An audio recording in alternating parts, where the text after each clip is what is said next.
CTET का math का सवाल है, फिर भी इसे आइए इसको सॉल्व करते हैं। क्वेश्चन पहला, यदि आपके पास 3 सिक्के 1 रुपये के, 2 सिक्के 2 रुपये का और 1 सिक्का 10 रुपये का है, तो आप मुझे 14 रुपये कितने तरीके से दे सकते हैं। किसी को 14 रुपये देना है, कितने तरीके से। तो 1 रुपये के कितने सिक्के हैं, 3 सिक्के। 2 रुपये के कितने सिक्के हैं, 2 सिक्के। और 10 रुपये के कितने सिक्के हैं, 1। किसी को 14 रुपये देना है, 14 रुपये देना है। तो 10 रुपये के 1 सिक्के हैं, 14 रुपये देना है तो 10 रुपये तो देना ही पड़ेगा, इसको लेना पड़ेगा। 10 रुपये तो लेना पड़ेगा। 14 कैसे बनाना है इसको, या तो 2 रुपये के सिक्के ले लें तो 14 हो जाएगा। एक तरीका ये हो गया। एक 10 रुपये का, क्योंकि 10 रुपये का एक ही सिक्का है तो 10 तो लेंगे ही लेंगे, एक सिक्का ये हो गया। और 2 रुपये के 2 सिक्के ले लेते हैं तो ये 14 हो जाएगा, क्योंकि हमको 14 रुपये देना है किसी को। तो एक तरीका ये हो गया। दूसरा तरीका क्या होगा, 10 रुपये रहेगा तभी तो 14 रुपये बनेगा, नहीं तो 10 रुपये से कभी 14 रुपये नहीं बनेंगे, क्योंकि 2 रुपये के 2 ही सिक्के हैं और 1 रुपये के 3 ही सिक्के हैं। यदि ये 2 रुपये के 2 सिक्के लेते हैं पूरा तो 4 रुपये, और ये 3 रुपये, यदि इसको भी पूरा रहता है 4 3 7 ही होगा, 14 नहीं बन पाएगा, इसलिए 10 रुपये का तो लेना ही लेना है। यदि आप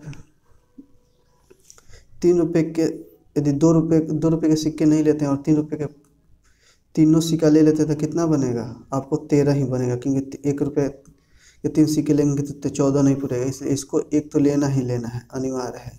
तो ये 12 हो गए।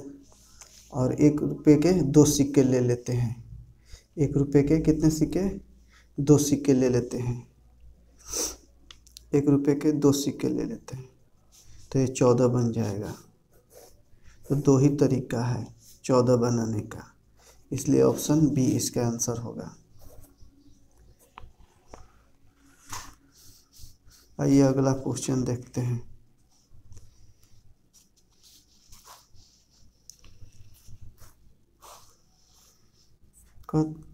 क्वेश्चन दूसरा, आइए।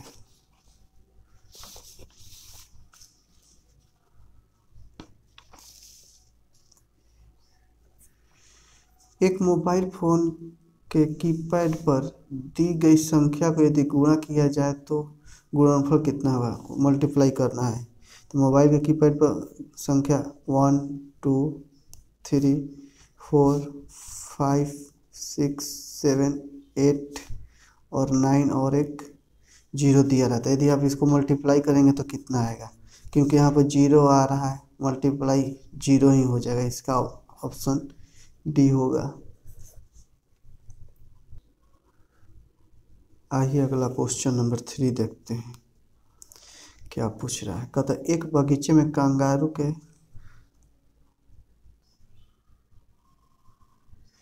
एक बगीचे में कंगारू के 48 पदचिन्ह। ये 48 जो पदचिन्ह है पैरों की संख्या दिया। पदचिन्ह का मतलब पैरों की संख्या, 48 पदचिन्ह है। खरगोश के 12 पदचिन्ह और एक बत्तख के 48 पदचिन्ह है। तो बगीचे में क्रमशः कंगारू, खरगोश और बत्तख खड़े हैं। पैरों की संख्या दे दिया है, उनकी संख्या बताना है। कंगारू कितने हैं, कंगारुओं की संख्या आप कैसे लें, 48 है। 48 पैरों की संख्या है। तो एक कंगारू के 4 पैर होते हैं, तो 4 से आप डिवाइड कर दीजिए, कुल कितने 12 कंगारू आ जाएंगे। 12 से कट जाएगा, बच्चों के 48, इसलिए 12 कंगारुओं की संख्या 12। अगला है खरगोशों की संख्या। खरगोशों की संख्या पदचिन्ह कितने हैं, 12। एक खरगोश के 4 पैर होते हैं, तो 12 पदचिन्ह होंगे। तो खरगोशों की संख्या 3 से कट जाएगा ये भी, इसलिए 3 खरगोश हैं। फिर पूछता है बतखों के पद चिन्ह, जो बतख हैं उनके पद चिन्ह 40 हैं। 40 हैं। एक बतख के 2 पैर, ये 20 से कट जाएगा तो कुल 20 बतख हैं। ऑप्शन कौन सा मिल रहा है? 12 3 20। ऑप्शन सी सही, इसका ऑप्शन सी होगा। आइए अगला क्वेश्चन देखते हैं। Question number 4। क्वेश्चन नंबर 4 कहता है एक आयताकार खेत की लंबाई 4 सेंटीमीटर और चौड़ाई 3 सेंटीमीटर है।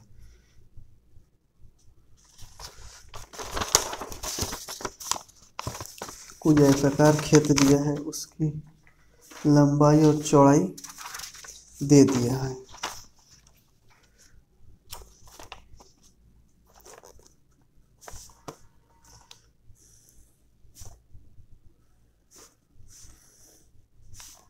यह आयताकार खेत, इसकी लंबाई 4 सेंटीमीटर, ये भी 4 सेंटीमीटर, इधर से 3 सेंटीमीटर है।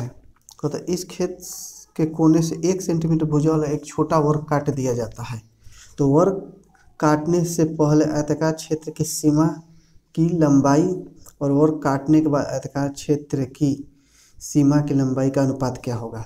जो सीमा दिया है ना, इसी को समझना है।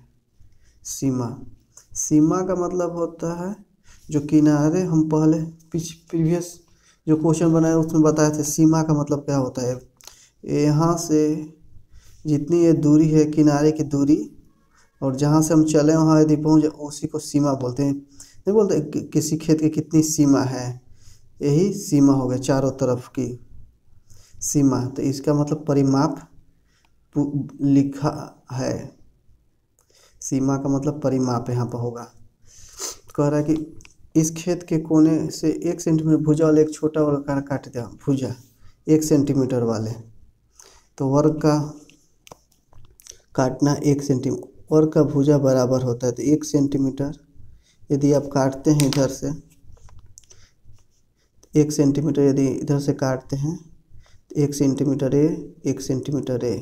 जब 1 सेंटीमीटर इधर से कट जाएगा तो इधर 3 सेंटीमीटर बचेगा। जो ए वाला जो है 1 सेंटीमीटर यही तो है, और एक ए वाला 1 सेंटीमीटर। काटने से पहले आयताकार के क्षेत्र की सीमा की लंबाई और काटने के बाद आयताकार सीमा की लंबाई का अनुपात क्या होगा? ये दोनों का काटने से पहले क्या था सीमा, और काटने के बाद यानी कि परिमाप का रेशियो पूछ रहा है, अनुपात पूछ रहा है। परिमाप पहले क्या था और काटने के बाद परिमाप क्या होगा? परिमाप तो परिमाप की ना हम पहले ही परिमाप क्या होता है? आयत का परिमाप, आयत का परिमाप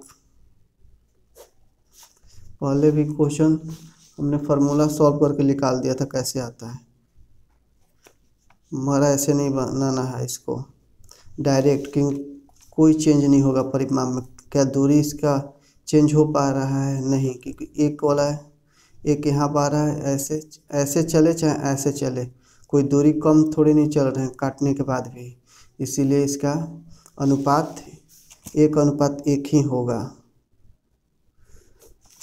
1:1 ही होगा, इसका आंसर सी ही होगा।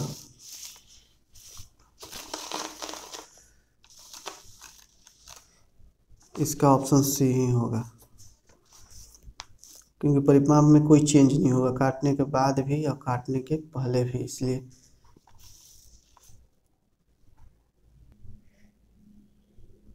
यदि ऐसे नहीं समझ में आ रहा तो ये काट कर हम दिखा देते हैं।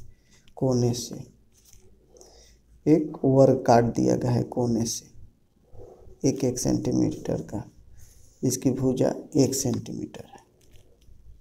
ये आयत 4 था, 1 सेंटीमीटर कट गया तो 3 सेंटीमीटर इधर बचेगा, और इधर 3 सेंटीमीटर था, इधर 3 सेंटीमीटर था टोटल, तो 1 सेंटीमीटर ये वाला कट गया, तो कितना बचेगा इधर 2 सेंटीमीटर, 2 इधर बचेगा, इधर 3 बचेगा, इधर 4 सेंटीमीटर बचेगा। कटने के पहले परिमाप क्या था? कटने के पहले परिमाप, परिसीमा का मतलब परिमाप ही होता है, पहले परिमाप। पहले टोटल दूरी कितना था, जोड़ लीजिए, 3 और 4 7, 3 10 4 14। अब बाद में कितना हो गया परिमाप, 3 3 6 6, एक इधर चलेंगे 6, इधर एक 7, एक इधर चलेंगे 8, 2 10 और 4 14। यहाँ से चले थे, यहाँ से चलिए, इधर 3 सेंटीमीटर इधर चले, 3 सेंटीमीटर इधर, 6 1 सेंटीमीटर नीचे, 7 1 सेंटीमीटर आगे चले, 8 2 नीचे चले 10 और इधर एक चले 14। तो क्या चेंज हुआ? तो इसका रेशियो निकाल दीजिए, तो ये वाला रेशियो क्या होगा काटने के बाद, इसलिए 1:1, यानी कि आंसर सी ऑप्शन होगा इसका आंसर। आइए आगे क्वेश्चन देखते हैं। क्वेश्चन नंबर 5 कहता, वरुण के पास एक 10 रुपये का नोट है। वरुण के पास एक 10 रुपये का नोट है, वह 6 रुपये का एक पेन खरीदता है। दुकानदार उसे 1 रुपये और 2 रुपये के कुछ सिक्के लौटाता है, उसे कितने सिक्के प्राप्त हुए? दुकानदार को उसने 10 रुपये दिए, 6 रुपये का पेन खरीद लिया, तो 4 रुपये दुकानदार ने वापस किया, वापस 4 रुपये। तो पूछ क्या रहा है? तो दुकानदार उसे 1 रुपये या 2 रुपये कुछ सिक्के लौटाते हैं। दुकानदार ने उसे क्या क्या लौटा है इसमें? 2 रुपये के और 1 रुपये के सिक्के। अब ये नहीं बता है कितने 2 रुपये के थे या कितने 1 रुपये के थे, मगर जो लौट आया है उसमें 2 रुपये का और 1 रुपये के सिक्के थे। उसे कितने सिक्के प्राप्त हुए? 4 रुपये लौटाना है, पूछा उसे कितने सिक्के प्राप्त हुए। तो 2 रुपये के 2 सिक्के कर देंगे तो 4 रुपये हो जाएगा, मगर उसने 1 रुपये के भी सिक्के लौटाए हैं, तो यानी कि 2 रुपये के 2 सिक्के नहीं लौटाए हैं, ऐसा नहीं होगा। 1 रुपये के ऐसा भी तो हो जाए, 1 रुपये के 4 सिक्के, मगर ये भी नहीं होगा, क्योंकि 2 रुपये के सिक्के दुकानदार ने दिए हैं। केवल 1 रुपये के 4 सिक्के लेने से 4 नहीं हमको करना है, 2 रुपये के भी होना चाहिए और 1 रुपये के भी। तो 2 रुपये के 1 सिक्के, 2 रुपये के 1 सिक्के ले लेते हैं, 2 रुपये प्लस 2 रुपये हो गए, और 1 सिक्के, आप 1 रुपये के सिक्के 2 ले लीजिए, तो कितने सिक्के हो गए? 1 2 3। उसे कितने सिक्के प्राप्त हुए? 3, इसलिए ऑप्शन सी इसका आंसर होगा। क्वेश्चन नंबर 6 देखते हैं, आइए। 3/20 का 2/3 पूछ रहा है। 3/20 जब कभी ऐसा लैंग्वेज यूज के लिए 3/20 2/20 5/20 20, तो इसका मतलब होता है बट्टा में दिया है, यानी कि कैसा बोल रहा है? 3/20 बोला है, का 2/3 2/3 का मतलब का मतलब होता है मल्टीप्लाई, का मतलब होता है मल्टीप्लाई, यानी कि 3/20 का 2/3 2/3 2/3 3/20 ये सब बट्टे में लिखा हुआ है, इसीलिए इसको ये 3 से 3 कट जाएगा, 1/10 हो जाएगा। एक देखिए कितना, ऑप्शन 1/20 3 4 10।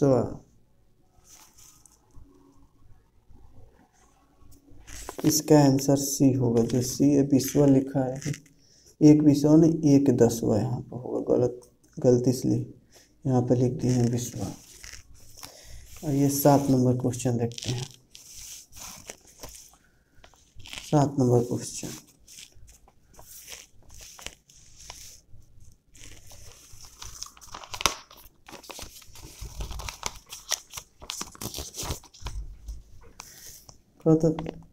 शाम 2 लीटर दूध को 3 बोतल में इस प्रकार डालता है। 2 लीटर दूध है। क्वेश्चन नंबर 7, 2 लीटर दूध को 3 बोतल में डालता है, 1, 2 और 3। डालना चाहता है कि पहली बोतल में 1/2 दूध, पहली बोतल में कितना डालना, 1/2 दूध। दूसरी बोतल में बाकी दूध का 3/4 और तीसरी बोतल में बचे हुए दूध का 1/5। तीनों बोतल भरने के बाद शान के पास कितने मात्रा में दूध बचेगा। तीनों बोतल भरने के बाद उसके बाद कितना दूध बचेगा।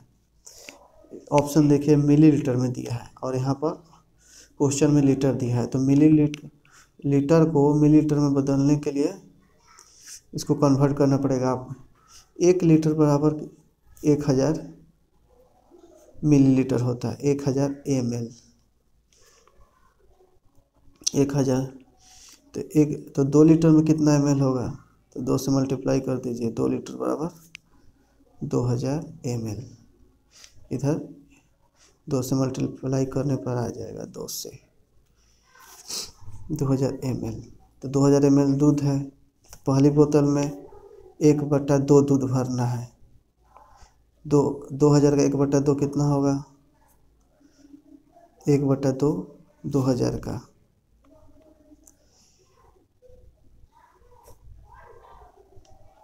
1/2 1000 हो जाएगा। 1000 हमने पहली बोतल में 1000 ml भर दिया पहली बोतल में। तो बचा कितना हमारे पास 1000, क्योंकि 2000 था तो 1000 पहली बोतल में हमने भर दिया। पहले में बचा कितना, बचा 1000। 2000 था तो 1000 बचा। अब दूसरी बोतल में कितना भरना है, दूसरी बोतल में 3/4 भरना है। 3/4 तो ये कितने से कट जाएगा, ये 250 से कट जाएगा। दूसरी में कितना भरा, ये 0 3/15 2 700 ml भर गया दूसरी में। तो 1000 पहले था, उसमें से 750 ml हमने दूसरे में भर दिया। तो बचा कितना 250 ml, क्योंकि पहली बोतल में कितना भर दिया 1/2, 2000 था 1/2 भर दिया तो 1000 ml बचा। तो 1000 ml का 3/4 हमने किया तो 750 ml दूसरी में भरना था 3/4। तो हमने 3/4 के तो 750 ml भर दिया 1000 में से। दूसरी बोतल में तो 250 ml बचा। अब 250 ml का तीसरी में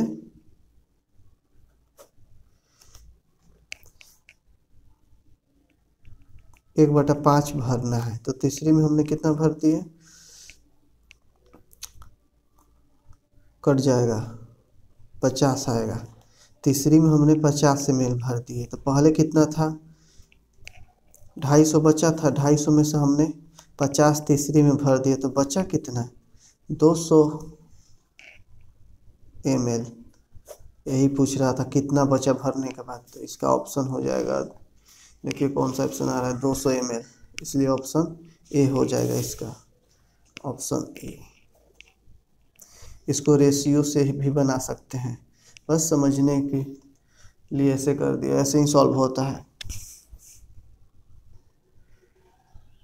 इस क्वेश्चन को रेशियो से भी सॉल्व कर सकते हैं। मान लेते हैं कि कुल पार्ट दूध का कितना है? कुल पार्ट मान लेते हैं, क्वेश्चन नंबर 7 था। कुल पार्ट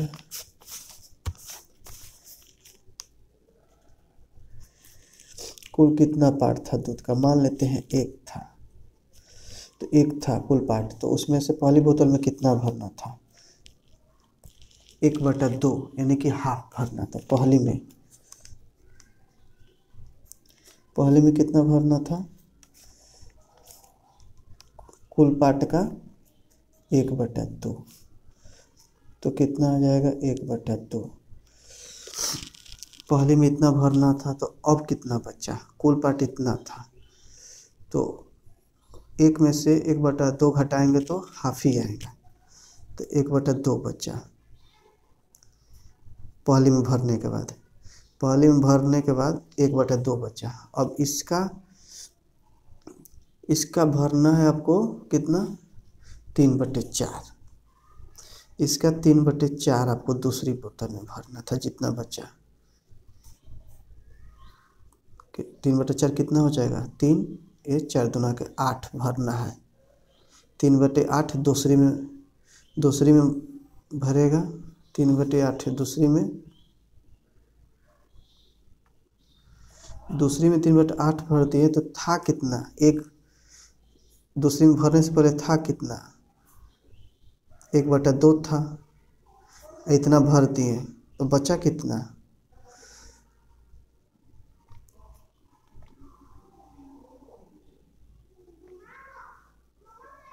तो बचा कितना? इतना भर दिए तो बचा कितना? इसका एलसीएम ले लीजिए आप। 8 4 3 1/8 बचा। दूसरी में भरने के बाद 1/8 बचा। तीसरी में भरने से पहले 1/8 है और दूसरी में भरने के बाद 1/8 है, तो हमको तीसरी में भरना कितना है? तीसरी में भरना 1/5। 1/8 बचा, 1/5 भरना है हमको, यानी कि 1/40 भरना है। 1/40 जब हम तीसरी में भर दिए,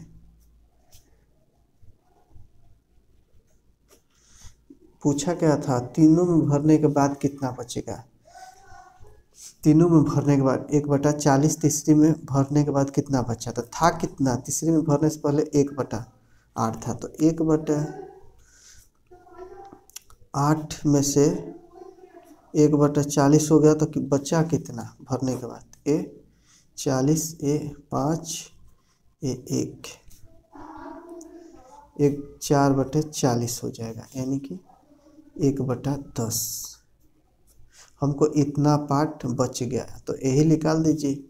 एक कुल पार्ट कितना दिया है? तो कुल पार्ट दिया कितना है? हमने कुल पार्ट को 1 माना है, दिया कितना है? 2 लीटर, यानी कि 2000 ml। कुल पार्ट हमने कितना माना है? एक कितने के बराबर माना है हमने? 2000 ml के बराबर। हमको चाहिए 1/10 पार्ट, चाहिए कितना? 1/10 पार्ट, तो 2000 का 1/10 पार्ट, यानी कि 200 ml। रेशियो से भी बना सकते हैं, इसका आंसर होगा ऑप्शन ए ऑप्शन।